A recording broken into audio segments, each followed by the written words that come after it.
அனைவருக்கும் வணக்கம்.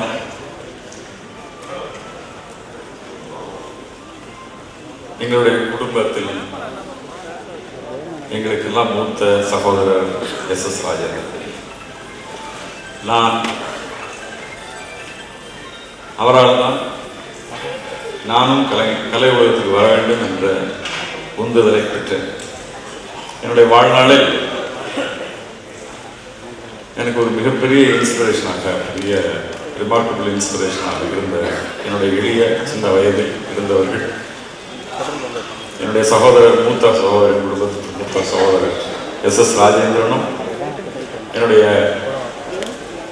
தாயாருடைய சித்தப்பாவாகிய எம்.எஸ். சோலைமலை என்ற திரைப்பட கதாசிரியர் தான். இவர்கள் இருவரும் தான் என்னுடைய வாழ்நாளில் மிகப்பெரிய தூண்டுகோலாக இருந்தது. அவர்களால் தான் நான் சென்னைக்கு வந்தேன். எஸ்.எஸ்.ஆர். பிக்சர்ஸ் திரைப்படம் வந்தால் முதல் நாள் அந்த படத்தை, அதனுடைய வெற்றியினுடைய நிலையை அல்லது அது மக்களால் எப்படி எதிர்கொள்ளப்படுகிறது அந்த திரைப்படம் என்பதை கவனிப்பதற்காக மதுரையில் தான் வந்து இருந்துள்ளார். அப்போதெல்லாம் அவருக்கு அருகில் இருந்து அவருடைய செயலையும் அவருடைய பேச்சையும், அவர் இன்னும் நல்ல சொல்ல பலருக்கு அவர் அறிந்தவர்களுக்கு தான் தெரியும், அவருடைய நகைச்சுவை உணர்வையும் நான் பார்த்து பார்த்து வளர்ந்தேன். என்னுடைய பிற்காலத்தில் நான் ஓவியராக வேண்டும் என்று நான் தீர்க்கமாக ஒரு முடிவு எடுத்த போது எனக்கு ஆதரவாக இருந்தவர்கள் இந்த 2 பேரும் தான். நான் சென்னைக்கு வருவதற்கு தடுக்காமல் எனக்கு பாதை அமைத்து கொடுத்தவர்களும் இந்த 2 தான். உங்களுக்கு தெரியும், சோலைமலை, எம்.எஸ். சோலைமலை என்னுடைய தாத்தா, என்னுடைய சகோதரர் மாமா என்று அவரை அழைப்பார். அவருடைய நீங்கள் பார்த்த அற்புதமான பல படங்கள் இவர்கள் 2 சேர்ந்து இயங்கிய படங்கள், குறிப்பாக பழனி, சாந்தி, ஆனந்தி என்று பல்வேறு திரைப்படங்களை நீங்கள் சொல்லலாம். ஒரே ஒரு சம்பவத்தை மட்டும் நான் இங்கே சொல்லிவிட்டு நான் இதை நிறைவு செய்யலாம் என்று நினைக்கிறேன். பலருக்கு தெரியாத அற்புதமான மிக உயர்ந்த பண்பு கொண்டவர் எஸ்.எஸ். ராஜேந்திரன். ஒரே ஒரு சம்பவம் மட்டும் நான் இந்த கூட்டத்தில் நான் நினைவுபடுத்த விரும்புகிறேன். நான் 7வது படிக்கும் போது முதன் முறையாக சென்னைக்கு வருகிறேன். என்னுடைய சின்னம்மாவுடைய திருமணத்திற்காக தான் வருகிறேன். என்னுடைய தந்தையாரை, என்னுடைய குடும்பத்தாரை எல்லாரும் வரவேற்பதற்காக எஸ்.எஸ்.ஆர். பிக்சர்ஸில் இருந்து ஒரு ஸ்டுடி பேக்கர், எஸ்.எஸ்.ஆர். பிக்சர்ஸில் ஒரு ஸ்டுடி பேக்கர், சிலருக்கு அந்த காலகட்டத்தில் இருந்தவர்களுக்கு தெரியும். அந்த வண்டி தான் வந்து எங்களை அழைத்து வருவதற்காக வந்தது. அந்த காரில் தான் நான் சென்னைக்குள்ளேயே நான் நுழைந்தேன். ஒரு நாள் ஒரு 2 ஆண்டுகளுக்கு முன்பு, 2-3 ஆண்டுகளுக்கு முன்பு நான் என்னுடைய அண்ணனிடம் நான் அதை நினைப்படுத்தினேன். நான் முதல் சென்னைக்குள்ளே நுழைஞ்சுதான் அந்த வண்டியில் தான் ஏறி சென்னைக்குள்ளே வந்தேன். நான் உங்களுக்கு தெரியாதது, நான் தான் முதல்ல என் வாழ்வில் நடந்த ஒரு சம்பவம் அப்படின்னு சொன்ன உடனே, உனக்கு ஒன்று சொல்கிறேங்க, இதை கேளியா அப்படின்னு சொல்லி ஒரு சம்பவத்தை நினைப்படுத்தினேன். ஒரு நாள் ஷூட்டிங்கில் இருந்தப்போ ஒரு முக்கியமான வேலை இருக்கிறது. உங்களுக்கு சில பேர் படித்திருக்கலாம், நானே அதை கட்டுரையாகவும் எழுதியிருக்கிறேன். ஷூட்டிங்கில் இருக்கும்போது அவர் வந்து கூப்பிட்றாங்க, ஒரு முக்கியமான வேலை இருக்குது, நீங்கள் வந்தாகணும்னு சொல்கிறாங்க அவர்கிட்ட. அப்படி இல்லை, நான் ஷூட்டிங்கை விட்டுட்டு எப்படி வர்றதுன்னு சொல்கிறாரு. இல்லை வேறு வழியே கிடையாது, நீங்கள் தான் வரணும்னு சொல்கிறாங்க. அப்புறம் எவ்வளோ அவரை வந்து என்ன சொல்றது, கம்பல் பண்ணி அவரை கூட்டிகிட்டு வராங்க. ராயப்பேட்டை ஹாஸ்பிட்டலுக்கு வந்து இங்கே ஒரு அன்கிளைன்டு பாடி இருக்கு, இந்த பாடியை வந்து நீங்கள் வந்து பார்த்து சொல்லுங்கன்னு சொல்கிறாங்க. அப்போ அவர் அங்கே போகிறாரு. போய் பார்த்தா அது வந்து தியாகராஜ பாதருடைய பாடி. அந்த பாடி அதை கிளைம் பண்ணுறதுக்கு ஆளையில் நான் தான் கையெழுத்து போட்டு அந்த உடம்பை நான் தான் வாங்கினேன் அப்படின்னு உடனே சொன்னாங்க. உடனே அங்கேருந்து எம்ஜிஆர் அவர்களுக்கு நான் ஃபோன் பண்ணேன். அவர் இப்போ வந்து செஞ்சியில் ஷூட்டிங்கில் இருக்காரு. நான் இந்த மாதிரி ஃபோன் பண்ணி சொன்னப்போ உடனே அவர் என்ன சொன்னார், ராஜி நீ எடுத்துட்டு பாடி எடுத்துட்டு நீ வா, நம்ம 2 திருச்சி வா, நான் வந்து திண்டிவனத்தில் காத்திருக்கிறேன், நீ அங்கே வந்து விட, நான் அந்த வழியில் வந்து நான் நிற்கிறேன்னு சொல்லி அவர் வந்து நிற்கிறேன், நான் நீங்கள் வண்டியில் கொண்டு வந்துடுவேன்னு சொல்கிறாரு. நான் அப்படி தான் நான் எடுத்துகிட்டு போனேன். பாதி வழியில் வந்து எம்ஜிஆர் என்னோட கலந்து கொண்டார். நாங்கள் இருவரும் தான் அவருக்கான திருச்சியில் அவருக்கான கடைசி காரியங்கள் எல்லாம் நாங்கள் இருவரும் தான் செய்கிறோம். மூத்த தலைமுறை, இளைய தலைமுறை, வளரும் தலைமுறை கலைஞர்கள், இங்கே வந்திருக்கின்ற பத்திரிகையாளர்களே, நண்பர்களே அனைவருக்கும் என்னுடைய பணிவான வணக்கம். நான் இங்கே பார்வையாளனாகத்தான் அமர்ந்திருந்தேன். என்னை மேடையில் வரச் செய்தார்கள். இருந்தாலும் அண்ணன் எஸ்எஸ்ஆர் அவர்களை பற்றி 2 வார்த்தைகள் சொல்லவில்லை. மிகவும் மனசிலே ஒரு கனமாக இருந்து கொண்டே இருக்கும் என்ற காரணத்தினால் இங்கே நான் ஒலிபெருக்கி முன்னால் நிற்கின்றேன். என் மரியாதைக்குரிய அனைத்து பெருங்கலைஞர்களும் இருக்கிறார்கள், சகோதர சகோதரிகள் இருக்கிறார்கள். என் வணக்கத்திற்குரிய அன்பு சகோதரியார் விஜயகுமாரி அக்கா இருக்கிறார்கள், எல்லோரும் இருக்கிறார்கள். நான் ஒரு சம்பவம் மட்டும் சொல்கிறேன். காரணம், அவர் நாடகத்துறையிலிருந்து வந்த ஒரு நாடக நடிகர் என்ற காரணத்தினால் நான் அதை மட்டும் சொல்லிக் கொள்கிறேன். தந்தையார் அவ்வை சண்முகம் அவர்களுடைய மூத்த மாணவர்கள், மிக மிக இளமை 10 வயதிலே அவருடைய மதுரை ஸ்ரீ பாலசண்முகானந்த சபாவிலே நடிகராக சேர்ந்தவர். அவருடன் அவருடைய மைத்தவர் டிவி நாராயணசாமி மாமா அவர்களும் கூட நடிகராக இருந்தார். அங்கு அவர் ஒரு சாதாரண வேடம் தான் போட்டுக் கொண்டிருந்தார். சாதாரண வேடம் என்றால் நாடக கம்பெனி நடிகர்களுக்கு தெரியும், முதலில் வருபவர்களுக்கு என்ன வேடம் கொடுப்பார்கள் என்று. அதை நான் சொல்லவில்லை. அப்படி இருந்த பொழுது சிவலீலா என்ற நாடகம், பின்னாளில் நீங்கள் திருவிளையாடல் என்ற படத்தை பார்த்திருப்பீர்கள். சிவலீலா தான் திருவிளையாடல், திருவிளையாடல் தான் சிவலீலா. ஏனென்றால் அந்த திருவிளையாடலை தயாரித்த ஏபி நாகராஜன் அவர்களும் தந்தையாரின் மாணவர் என்ற காரணத்தினால் அந்த சிவலீலா நாடகத்தை அப்படியே திருவிளையாடலாக சூலமங்கலம் வைத்தியநாத பாகவதருடைய வசனங்களோடு அப்படியே எடுத்தார். அந்த படத்திலே முத்துராமன் ஒரு பாத்திரம் ஏற்றிருப்பார். அது செண்பக பாண்டியன். கூந்தலிலே இயற்கையிலேயே மனம் இருக்கிறதா இல்லையா என்ற அந்த வேடம். அதை என்னுடைய தந்தையார் அவ்வை சண்முகம் அவர்கள் சிவலீலா என்ற அந்த புகழ்பெற்ற நாடகத்தில் செண்பக பாண்டியனாக நடித்துக் கொண்டிருந்தார். அவர் நாடக கம்பெனி முதலாளி. பார்க்க போனார். எஸ்எஸ்ஆர் அண்ணன் அவர்கள் சாதாரண வேடங்களில் இருந்தவர். அவருக்கு நல்ல வேடம் போட வேண்டும் என்று ஒரு ஆர்வம், அதாவது நடிப்பினுடைய ஆர்வம் அப்பொழுதே அவருக்கு துளிர் விட்டு விட்டது. அப்பொழுது அவர் என்ன செய்கிறார், ஒரு நாள் தந்தையார் அவர்களிடம் போய் எனக்கு நல்ல வேஷம் வேணும் அண்ணாச்சி அப்படிங்கிறார். உடனே அப்பா என்ன சொல்றாரு, இந்த நாடகத்தில் உள்ள நல்ல வேஷம் வேற இல்லையடா போடுறதுக்கு அப்படிங்கிறார்.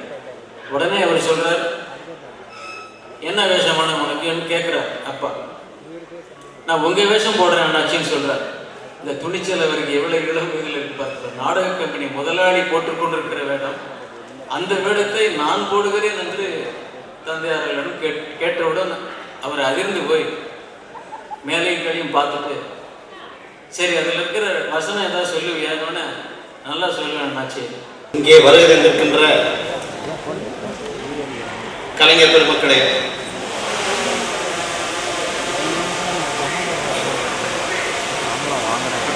மற்றுமுள்ள என்னுடைய உறவினர்களே, என்னோட பிறந்த அண்ணன் இளங்கவன் அவர்களே, தம்பி கலைவாணன் அவர்களே, செல்வராஜ் அவர்களே, தங்கை பாக்கியலட்சுமி அவர்களே, என்னுடைய தம்பி ரவிக்குமார் அவர்களே, மற்றுமுள்ள அனைவருக்கும் என்னுடைய நன்றியை தெரிவித்துக் கொள்கிறேன். நான் பேசுறதுக்கு முன்னால ஒரு சில விஷயத்தை சொல்லிக்கிறேன். தமிழகத்தினுடைய முதல்வர் மாண்புமிகு புரட்சித் தலைவி அம்மா அவர்கள் கடந்த வருடம் என்னுடைய அப்பா இறந்தபோது அவர்கள் மிகுந்த ஒரு சிரமத்தில் இருந்த நேரம். அப்போது மக்கள் முதல்வராக இருந்த நேரம். அப்போது அப்பாவை பற்றி மிக நீண்ட அறிக்கை, அவரோடு இருந்த சகோதர பாசத்தை வெளிக்காட்டும் விதமாக ஒரு அறிக்கை வெளியிடுகிறார். அதன் பிறகு எங்களை அழைத்தார். காரணம் இதை இங்கே பதிவு செய்ய வேண்டும் என்று விரும்புகிறேன். எங்களை அழைத்து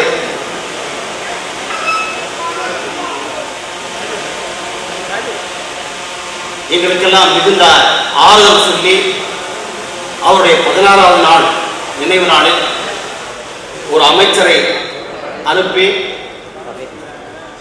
அந்த அமைச்சருக்கு பல நிகழ்ச்சிகள் இருந்தாலும் கூட எல்லா நிகழ்ச்சியையும் ரத்து செய்துவிட்டு SSRுடைய படத்தை திறந்து வைப்பதுதான் நம்முடைய முதல் வேலை. அதை திறந்து வைத்துவிட்டு அந்த நிகழ்ச்சிகளை தள்ளி வைத்துக் கொள்ளுங்கள் என்று சொல்லிவிட்டு அந்த நிகழ்ச்சியை மிகச் சிறப்பாக நடத்தி காட்டினார். அதே போல லட்சியடி அவர்களுடைய அவர் மீது பாசம் கொண்டு அன்பு கொண்டவர்கள் நிறைய பேர் இருக்கிறார்கள். இருந்தாலும் என்னுடைய மகன் இங்கே குறிப்பிட்டது போல மரியாதைக்குரிய இங்கே வீட்டில் இருக்கின்ற விஷால் அவர்கள், நாங்கள் இந்த தேதியை அவருடைய நினைவு நாள் 24ஆம் தேதி இருக்கிறது. 24ஆம் தேதி அப்பாவுடைய ஆசை சேடப்பட்டியிலே, அவர் பிறந்த சேடப்பட்டி மதுரைக்கு பக்கத்தில் இருக்கிறது.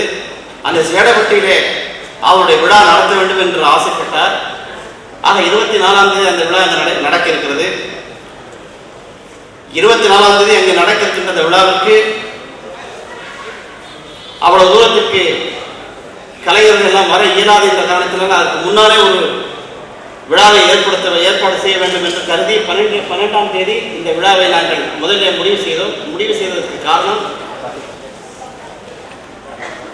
இன்று அமாவாசை, இறந்தவர்களுக்கு அமாவாசை என்று செய்வதுதான் சிறந்தது என்று சொன்னதால் இந்த தேதியை நாங்கள் முடிவு செய்தோம்.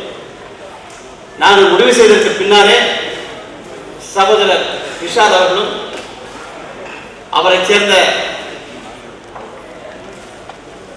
மற்றவர்களும் எங்களை அணுகியதால் அவர்களோடு சேர்ந்து இந்த விழாவை நடத்தி கொண்டிருக்கிறோம்.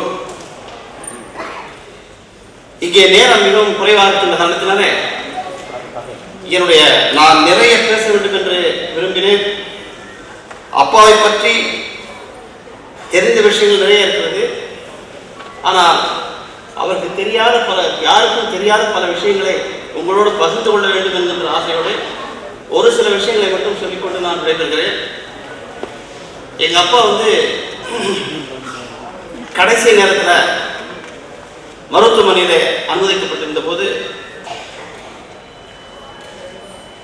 மருத்துவர்கள் எங்களிடத்தில் சொன்னார்கள், அவருடைய உயிர் பிரிய போகிறது, நீங்கள் எல்லாம் போய் அவரை பார்த்துவிட்டு வாருங்கள் என்று சொன்னார்.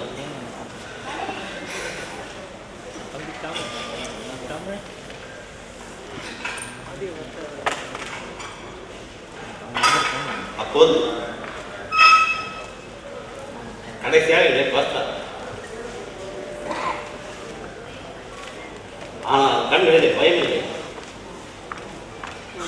உயிர் விட போகிறோம் என்று அவருக்கு நன்றாக தெரியும். இருந்தாலும் நீங்கள் 5 பேர், ஒரு கையில் 5 விரல் இருக்கிறது. 5 விரல்களும் ஒன்றாக இருந்தால் தான் அதுக்கு பலம். அதிலே ஒரு விரல் இல்லாவிட்டால் உலக அந்த கைக்கு பலம் இல்லை. என்னை இந்த நேரத்தில் சொன்னார். அவர் ஒரு உயிர் போகும்போது கூட கண்ணை மூடினாரே தவிர வேற ஒன்றும் அவரிடத்தில் கையை பிடித்துக் கொண்டே உயிர் போனது. இங்கே நாங்கள் 5 பேர். என்னுடைய மகள் என்னிடத்தில் சொல்லும் போது, விஷால் அணியைச் சேர்ந்தவர்கள் பாண்டவர் அணி நம்மோடு இணைகிறார்கள் என்று சொன்னார். அப்போது நான் ஏற்றுக்கொண்டேன், நாமும் பாண்டவர் அணி தான். இந்த பாண்டவர் அணி நம்மோடு சேரும்போது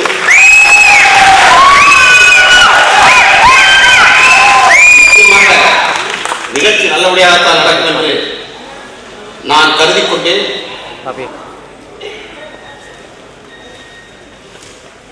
எங்க அப்பா பத்தி வேறு சில விஷயங்களை சொல்லணும்னா, அவரு இரவுல நீண்ட நேரம் அவர் பேசிக்கிட்டே இருப்பார். அவருக்கு தூக்கம் வர ராத்திரி 12 மணி 1 மணி வரைக்கும் பேசிகிட்டே இருப்பார், நின்றுட்டே பேசிகிட்டு இருப்பார். அவர் கால் வலிக்காது. நான் கூட என்கிட்ட ரொம்ப நேரம் பேசிட்டு இருப்பார். அப்போது ஒரு 2 மணி நேரம் கழிச்சு எனக்கு கால் வலிக்கும். அப்பா கால் வலிக்குதுப்பா அப்படின்னு உட்காரலாம். நீ வேணா உட்காரு, எனக்கு வலிக்கலான்னு. ஏப்பா உங்களுக்கு கால் வலிக்க மாட்டேங்குது? நான் அப்படி பழகிட்டேன். ஆரம்ப காலத்தில் நான் நாடக கம்பெனியில் சேர்ந்த போது முதல் டிகேஎஸ் கம்பெனியில் போய் சேரும்போது எனக்கு வந்து அங்கே முதல்ல வேஷம் கேட்க போனாலே வந்து அங்கே நாடகம் வந்து இரவு 9 மணிக்கு ஆரம்பித்தா காலை 5 மணி வரைக்கும் நடக்கும். முதல்ல வேஷம் கேட்குறவங்க எல்லாத்துக்குமே சபை, அதாவது பெரிய தர்பார் நடக்கும். அந்த தர்பாருக்கு பின்னால் 2 பக்கமும் 2 பேர் வந்து அந்த இதை வச்சுட்டு நிற்பாங்க, கம்பு வச்சு நிற்பாங்க. போன உடனே வேஷம் எந்த வேஷம் கொடுப்பாங்கன்னா கம்பு வச்சு நின்று கேட்டாங்க. 100 நாடகங்கள் நடக்கும். ஒரு ஊரில் 100 நாடகம் நடக்கும். அப்படியே ஒவ்வொரு ஊரில் ஒரு ஊரில் பல ஊரில் நடக்கும். 100 நாடகங்கள் ஒரே நாடகம் நடக்கும். அந்த நாடகத்தில் வந்து 100 நாடகத்துலையும் ஒரு கம்பை பிடிச்சிக்கிட்டே நின்றுக்காரு. கம்பு பிடிச்சி நின்றுட்டு ஒரு நாள் என்ன டிகேஎஸ், இப்போ பேசினார டிகேஎஸ் உடைய மகன், அவர் வந்து டிகேஎஸ் வந்து யாருமே அடிப்பார், மிக கோவக்கார். அவர்கிட்ட யாருமே பயன்படுது. இதெல்லாம் அப்பா எனக்கு சொன்னது. வந்து அப்பா என்ன சொன்னாரு, அப்பா சொல்லியிருக்காரு, என்ன ஏன் கடைசி வரைக்கும் 100 நாளுக்கு கம்பை பிடிச்சி நின்றுட்டேன், அடுத்து வந்து ஏதாவது நல்ல விஷயம் கிடைக்கும், நம்ம அதெல்லாம் கேட்காதீங்க, கோவப்படுவார். பரவாயில்ல கேட்டுதாங்க, எப்பயுமே கம்பை பிடிச்சிட்டு நிற்கிறதுக்கா நான் வரல, நான் கேட்க தான் போகிறேன். அது சரி, அடி வாங்க போகிறான்னு நினச்சேன். நேராக அப்பா போய் டிகேஎஸ் போய் பார்த்துருக்காரு.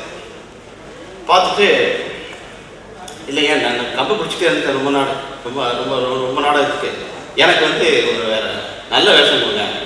அந்த நாடகத்தில் டிகேஎஸ் சண்முகம் தான் கதாநாயகன். அவர் தான் கதாநாயகன். இப்போ டிகேஎஸ் என்ன கேட்குறாரு, அப்படியா உங்களுக்கு வேற வேஷம் வேணுமா, என்ன வேஷம் வேணும்னு கேட்டார். கோவப்பட மாட்டீங்களா? இல்லை என்ன வேஷம் உனக்கு தெரியும்? இல்லை எல்லா வேஷமும் தெரியும், நான் வந்து 100 நாடகம் பார்த்துட்டேன், எல்லாருடைய டைலாக் எனக்கு தெரியும், அதெல்லாம் இருக்கட்டும், உனக்கு என்ன வேஷம் வேணும்? கோவப்பட மாட்டீங்க? இல்லை கோவப்பட மாட்டேன், உங்க வேஷத்தை போங்க. சரி, அவ்வளோதான் இருந்தோன்னா. இதில் முக்கியமான விஷயம் என்னன்னா, டிகேஎஸ் அவர்கள் அன்றைக்கு நாடகத்தில் எங்க அப்பா லட்சிய நடிகரை கதாநாயகனாக போட்டார். அதாவது அப்பா சொல்வாரு, கேளில் பெரிது கேள், எது நினைச்சாலும் பெருசு கேள். அப்படித்தான் நான் வந்தேன். அதனால தான் இந்த 100 நாடகத்துக்கு நின்றதுனால தான் எனக்கு கால் வலிக்க மாட்டேங்குது என்று சொன்னார். அது மட்டும் இல்லை, அப்பா வந்து எப்படின்னு கேட்டீங்கன்னா, டெய்லி 10 முட்டை சாப்பிடுவார். 14 வயதுல இருந்து கடைசி வரைக்கும் டெய்லி 10 முட்டை சாப்பிடுவார். ஏன் 10 முட்டை சாப்பிட்றீங்கன்னு கேட்டு, நான் வந்து நாடகம் நான் நடிக்கும் போது எனக்கு வந்து சாப்பாடு கிடைக்காதியா, காலைல ஒரு 2 இட்லி கொடுப்பாங்க, அப்புறம் மத்தியானம் கொஞ்சம் சாப்பாடு கொடுப்பாங்க, நைட் பசிக்கு ரொம்ப. அப்போ அப்பா யோசனை பண்ணி என்ன செஞ்சிருக்காரு, மலிவு விலையில் என்ன கிடைக்கணும், முட்டை தான் கிடைக்கும், அதனால டெய்லி 10 முட்டை உடம்புக்கு நல்லதுன்னு அன்னைக்கு ஆரம்பிச்சேன். 14வது வயசு ஆரம்பிச்சேன்னு சொன்னார். அவர் மருத்துவமனையிலே அனுமதிக்கப்பட்ட நாள் அன்னைக்கு கூட 10 முட்டை சாப்பிடுவாங்க. நம்மளாம் சாப்பிட்டது மன வலிமையும் உடல் வலிமையும் உள்ளவர். அப்படிப்பட்டவர்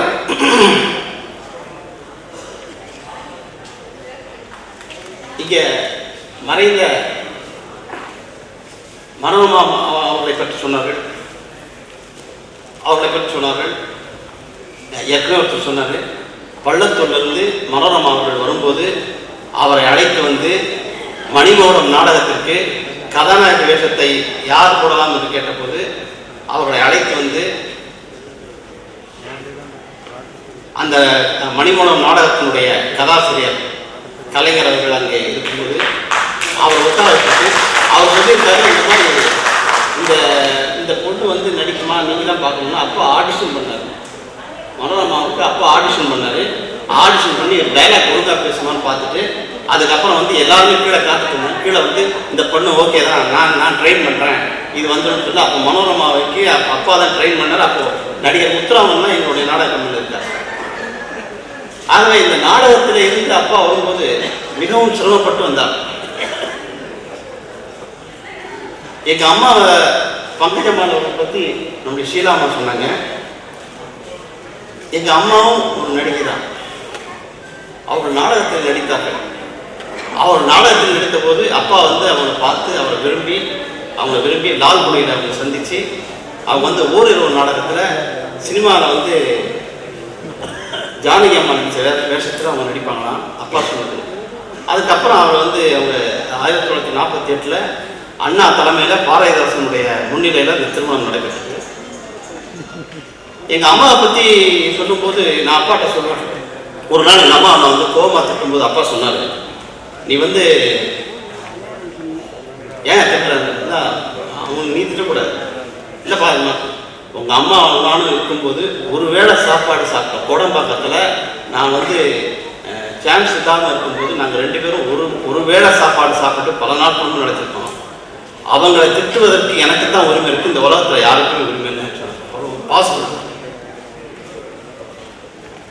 அதே போல இன்னும் சில தெரியாத விஷயங்கள்.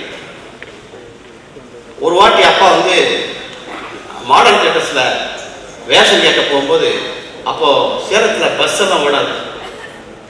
ஒரு நாளைக்கு 2 பஸ் தான் வரும். காலையில் ஒரு பஸ் வரும், சாயங்காலம் ஒரு பஸ் வரும். குதிரை வண்டியில தான் போகணும். அப்போ அப்பா வந்து குதிரை வண்டிக்காக காத்துட்டு இருக்காரு. வரிசையா குதிரை வண்டி போயிட்டு இருக்கும். அந்த குதிரை வண்டியை காத்துட்டு ஒரு குதிரை வண்டி நின்றுச்சு. நின்ன உடனே சரின்னு சொல்லி ஒரு ஏறி உட்காந்துட்டார். உட்காந்து எங்கே போனோன்னு இல்லை நீ மாட்டு பேச சொல்லிருக்கீங்க. அப்போ அந்த குதிரை வண்டியில் ஒருத்தர் உட்காந்துருக்காரு. கைத்தறி உடை அணிந்து கொண்டு பட்டை எடுத்துக்கொண்டு உட்காந்துருக்காங்க. அப்பா சொன்னாங்க, நீ எங்க, நானும் மாடல் பேச போகிறேன். அப்படியா, உன் பேர் என்ன பாருங்க. இல்லை நீங்கள் என்ன, நானும் நடிகர் தான். உங்கள் பேர் என்ன? உன் பேர் என்ன? என் பேர் ராஜேந்திரன். உங்கள் பேர் என்ன? என் பேர் ராமச்சந்திரன். அன்றுதான் புரட்சி தலைவரை எங்கள் லட்சுமி அவர்கள் சந்தித்த முதல் இப்படி நடிகர்கள் அவர்களோடு கூட அவர் வாழ்ந்த பல சம்பவங்களை இந்த இடத்துல நினைவு கொண்டிருக்கிறார். பராசக்திக்கு முன்னால நடிகர் திலகம் அவர்களும் அப்பாவும் வந்து சான்ஸ் கேட்டு பல தடவை பல கம்பெனிகளுக்கு அலைஞ்சிட்டு இருக்காங்க. அப்போ வந்து 2 பேருக்கும் நல்ல சட்டை ஒண்ணுதான் இருக்கணும். ஒரே ஒரு சட்டை தான். சான்ஸ் கேட்க போறதுக்கு நல்ல சட்டை வேணும்னா ஒரு சட்டை தான் இருக்கும். அப்போ காலையில அந்த சட்டையை போட்டுவிட்டு சிவாஜி போய் சான்ஸ் கேட்பார். மதியம் அவர் வந்து இந்த ரூம்ல தங்கிட்டு மத்தியானத்துக்கு மேல இவர் சட்டையை அந்த சட்டையை போட்டு இவர் போகும்போது இவர் சான்ஸ் கேட்பார். அப்போ வந்து ஒரு கம்பெனிக்கார கேட்டாங்க, ஏன்னா 2 பேரும் கிட்டத்தட்ட ஒரே மாதிரி இருப்பாங்க. 2 பேருக்கும் கரல் முடி இருக்கும். 2 பேருமே கிட்டத்தட்ட ஒரே மாதிரி இருப்பாங்க. அந்த சின்ன வயசுல பார்த்துருக்கேன். அப்போ வந்து சாயங்காலம் போகும்போது அவர் கேட்டாரா, ஏப்பா காலை தான் நீ வந்த, நான் தான் சான்ஸ் இல்லைன்னு சொன்னேன், நீ ஏன் மறுபடியும் வரல? இல்லைங்க, இது நான் வேற ஆள் இல்லைங்க. அப்பா இல்லைப்பா சட்டையெல்லாம் அதே மாதிரி தான் வச்சுருக்கேன். அதே சட்டை பார்த்தீங்க சார், ஒரு சட்டை தான் வச்சுக்கூடாது சார். ஒரு சட்டை அதே சட்டை நானும் வச்சுருக்கேன். அவர் யாரும் எனக்கு தெரியாது சார் தாரேன். அப்பா இப்படியெல்லாம் கஷ்டப்பட்டு நாங்கள் வந்தோம். பராசக்தி வந்து அப்பாவையும் மரியாதை நடிகர் திலகம் அவர்களையும் ஒப்பந்தம் செய்த போது ஏவிஎம் மேனேஜர் வந்து இந்த மாதிரி 9ஆம் தேதி ஷூட்டிங் உங்கள் 2 பேரும் கன்ஃபார்ம் பண்ணியாச்சு, அவர் வந்து ஹீரோவாக நடிக்கிறாரு, நீங்கள் அந்த இன்னொரு கேரக்டர் அதுக்கு 1 மாதம் இருக்கும். 1 மாதம் எப்படியாவது கஷ்டப்பட்டு சாப்பிட்டு எப்படியாவது இருக்கும்னு சொல்லி இங்கே வந்திருக்காங்க. அந்த 9ஆம் தேதி வந்தோன்னு அவங்க என்ன சொல்லிடுறாங்க, கம்பெனி கார் வரும், நீங்கள் இருங்க. கம்பெனி கார் வந்தோடனே அந்த கம்பெனி காரில் நீங்கள் பாருங்க கரெக்டாக 8 மணிக்கு ரெடியாக இருக்கு.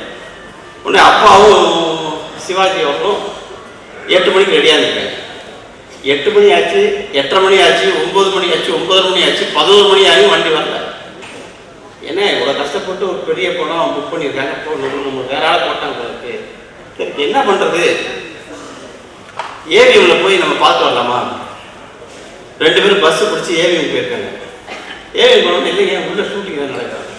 ஏன் நீங்கள் யாருன்னு கேட்டிருக்காங்க. ஏவிஎம் வாசல் இல்லைல்ல படம் ஒன்று பராசக்தின்னு ஒரு படம் ஒன்று இன்றைக்கி தான் ஆரம்பிக்கிறாங்க. அது மேனேஜர் இருக்காரு கூப்பிடுங்க. இன்னும் மேனேஜர் வந்தாங்க. வந்ததுக்கப்புறம் என்ன பண்ணணும்? இல்லைங்க நாங்கள் 2 பேர் தான் நடிக்கிறோம். இது ஒன்றும் இப்போ கார் வரல, ஒன்றுமே வரலையா? கார் வரலைன்னா இன்னைக்கு ஷூட்டிங் இல்லைன்னு அர்த்தம். அதுக்காக ஏன் தேடி நேரம் வரீங்க? நீங்கள் தான் நிச்சயமாக நடிக்கிறீங்க, நீங்கள் இருங்க, தள்ளி போயிடுச்சு, இன்னொரு 15 நாள் கழிச்சு வாங்க, நாங்களே கூப்பிட்றோன்னு சொல்லி அதுக்கப்புறம் திரும்பி வந்தோம். அவ்வளோ கஷ்டப்பட்டு நானும் நடிகர் திலகமும் அவ்வளோ சின்ன அப்போ கூட இந்த 2 பேருக்கு சரியான சாப்பாடு துணிமணியெல்லாம் கிடையாது என்று சொன்னார். இங்கே வீட்டில் இருக்கின்ற விஜயகுமாரி அம்மா பற்றி ஒரு சில விஷயங்களை நான் சொல்லிக்கிறேன். அப்பாவும் சின்னம்மாவும் பல சமயங்கள் ஒன்றாக படப்பிடிப்பு போவதெல்லாம் நாங்கள் பார்த்தோம். அப்போல்லாம் ஸ்கூலில் நாங்கள் படிச்சுட்டு இருக்கோம். பல சமயம் பார்க்க போயிருப்பாங்க, போவாங்க. எங்கள் அம்மாவுக்கு 4 பசங்க. சின்னம்மாவுக்கு ஒரு பையன், அவர் ரவிக்குமார். ரவிக்குமார்னா ராஜேந்திரன் விஜயகுமாரனுடைய சுருக்கம் தான் ரவிக்குமார். புரிஞ்சுங்களா? அப்படி இருக்கும்போது ரவிக்குமார் எங்கள் தம்பி. படப்பிடிப்பு சில நேரங்களில் எங்களுக்கு ஸ்கூலில் லீவ் விடும்போது வெக்கேஷன் டைமில் படப்பிடிப்பு போகும்போது இவங்க 2 பேரும் பேசுவாங்க. பேசும்போது படப்பிடிப்புக்கு யாரையா கூட்டி போகலாமா அப்படின்னு கேட்கும்போது எங்கள் சின்னம்மா அப்பா சொல்லுவார், சார் ரவிக்குமார் கூட்டி கொடுமா. உடனே எங்கள் சின்னம்மா சொன்னாங்க, இல்லை இவரை கூட்டி போவோம், என்னை கூட்டி போவோம். என் மேலே ரொம்ப பாசம். அவங்க வீட்டில் தான் இருப்பேன், அவங்க கூட தான், அவங்க தான் என்னை வளர்த்தாங்க. இல்லை இவங்கள கூட்டி போங்க. ஏன் அப்படி சொல்கிறேன்னு அப்பா கேட்டா, ரவிக்குமார் நம்ம மகன், இவர் என்னுடைய மகன் சொல்றார். அவர் சின்னம்மா கிடையாது. எங்களுடைய நிகழ்ச்சிகள் அத்தனைக்கும் அப்பாவும் அவங்களும் பிரிஞ்சிருக்கலாம். அதை பற்றிலாம் எனக்கு தெரியாது, அதை பற்றி நான் கவலைப்படவும் இல்லை. ஆனால் இன்று வரை எங்களுடைய நிகழ்ச்சிகள் அத்தனைக்கும், எங்களுடைய திருமண நிகழ்ச்சிகளுக்கும் சரி, எல்லா நிகழ்ச்சிகளுக்கும் சரி, இன்னைக்கு கூட வர முடியாத நிலை. இன்னைக்கு மேடையில் ஏன் வரலைன்னா அவங்க விரும்பலை என்பதல்ல, அவங்க வர முடியாத நிலை. நேற்று வரைக்கும் நான் வர முடியலன்னு சொல்லிட்டே இருந்தாங்க. நான் தினமும் ஃபோன் பண்ணிட்டு இருந்தேன், டெய்லி ஃபோன் பண்ணேன், தயவு செஞ்சு வரணும், நீங்கள் உங்கள் முகத்தை காட்டணும்னு சொன்னோன்னே, இல்லையா என்னால் முடியலையா, நான் வர முடியலையான்னு சொன்னாங்க.